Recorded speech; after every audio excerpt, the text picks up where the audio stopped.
What's going on, guys? I'm in Advantage and welcome to HUD Tips, a 30-day video series designed to make you a better player in NHL 22. Over the next 30 days, we'll be covering everything you need to know both on and off the ice, from team building to offensive and defensive tips, as well as other ways to improve your game. If you guys enjoyed the video, make sure you go ahead and click like, and if you'd like to follow along for the journey, make sure you go ahead and click subscribe. Without any further ado, let's get right on into it. In today's video, we're going to be talking about choosing the right strategies for your HUD team in NHL 22.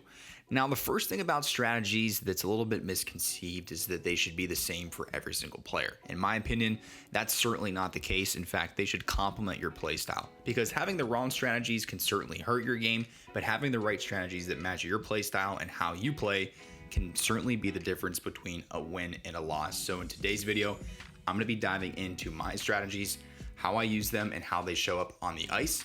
Without any further ado, let's get right on into it. My play style is quite aggressive, so in today's video, my strategies are going to be probably more aggressive than most people. However, in NHL 22, I have found that this personally works the best for me.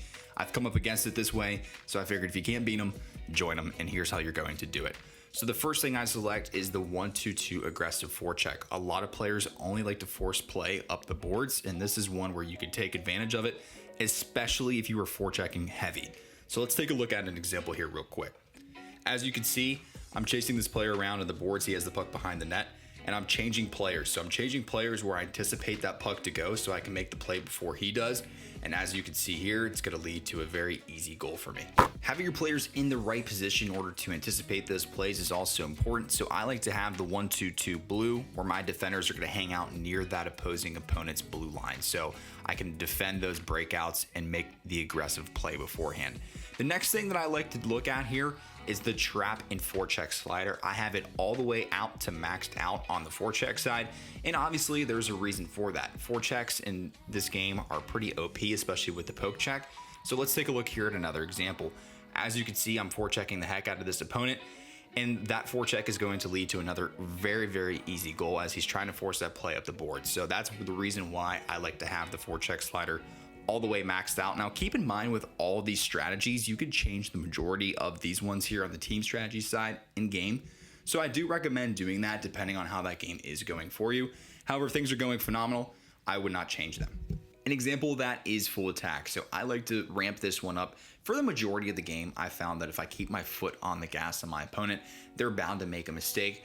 And another complementing strategy that does help out with that also is high pressure. So if I'm going to be up in my opponent's grill the entire game, I found that I can force those opponents to make lousy mistakes, careless mistakes, and I can capitalize on those and score easy goals. So for me, that is what works. When it comes to defensive strategy, I like to use and employ tight point. I found that collapsing and protect net lets the opponent into the zone too easily. Also, players like to work the puck around, and I really don't give my opponents a lot of chances, so a lot of times they're taking shots from the point. And let's take a look at an example here. As you can see, I'm going to take away anything in the middle of the ice, which is what I'm always trying to do. I'm not going to let my opponent in the slot. He's going to work the puck to the point, and we're going to have an easy breakaway goal scoring here for Stamkos. So that's one of the reasons why I like to use tight point, but you have to use it efficiently. You also have to be able to change your players effectively as well. When it comes to penalty kill, I use passive box. Again, there's a few different ways to employ these. However, for me, passive box works the best. It's going to create a tight box inside that slot, so a lot of times I'm just not looking to give my opponents anything easy. As far as the power play goes, let's take a look here as an example for overload. A lot of times you want to keep that puck to the outside of the ice, and you're waiting for the defenseman to make a mistake. So obviously he does that. He gives me an open lane, changing to that player that's far side, and we're able to capitalize on an easy goal. So that's the reason why I like overload. Also, I've used overload for quite some time. Other players use umbrella. Really, this is just personal preference. There's no main advantage in this aspect. But again, as I mentioned in the earlier part of this video, you want to make sure that you're employing strategies that work for you and ones that you like for yourself. So that's the reason I do that. As far as power play, carry, and dump goes, I like to just put it all the way on carry because that's typically how I enter in the zone. However, when it comes to the control breakout, I do like to use blue to blue. And in my opinion, there is an advantageous way where you can break out effectively. If you want the full detail on that, furthermore than what I'm just going to show you in this video, make sure you go ahead and watch how to break out of the zone video that I have recently uploaded. I'll put that in the description as well. However, these are my strategies for that. I like to use blue to blue and 5 back.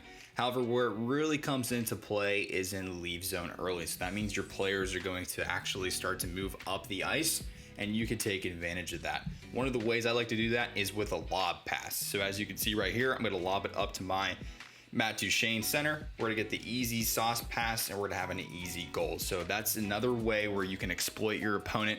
Make sure you're taking advantage of their mistakes. Even if they have 2 other guys back, it's an easy way to get a goal. Lastly, when it comes to 3-on-3 offense, I like to keep it on standard. I found that whenever I put it on defensive, my opponents walk into the zone too easily. If I put it on aggressive, I may have a good scoring chance, but I'm gonna really make a lot of mistakes with that. So in my opinion, I like to just keep it on standard. Now, when it comes to offensive line strategies, here's what I have the setup as.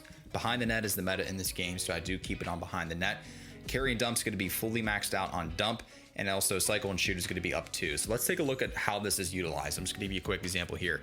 So as you can see, I'm rotating the puck around behind the net. My players are also going to rotate in front of the slot. And then that person in the slot is either going to rotate to the net, just like so, where we get the easy goal, or then they're going to fill in the back behind the net. So that's how I like to use this. And again, I'll have more videos breaking this down further, but you can see with every single offensive line, I have that as the setup. And then lastly, on defense, I have hold the line all the way, and I also have cycle all the way. So this is how I'm going to be able to move the puck, make sure my AI and my computer is in the right position for me to do so. And that is how this all works. Hope this helps. That's it for me on this one, guys. Thank you so much for watching. If you did enjoy the video, make sure you go ahead and click like. And if you'd like to follow along for more HUD tips, make sure you go ahead and click subscribe. Again, I'm Main Advantage, and I will see you guys next time.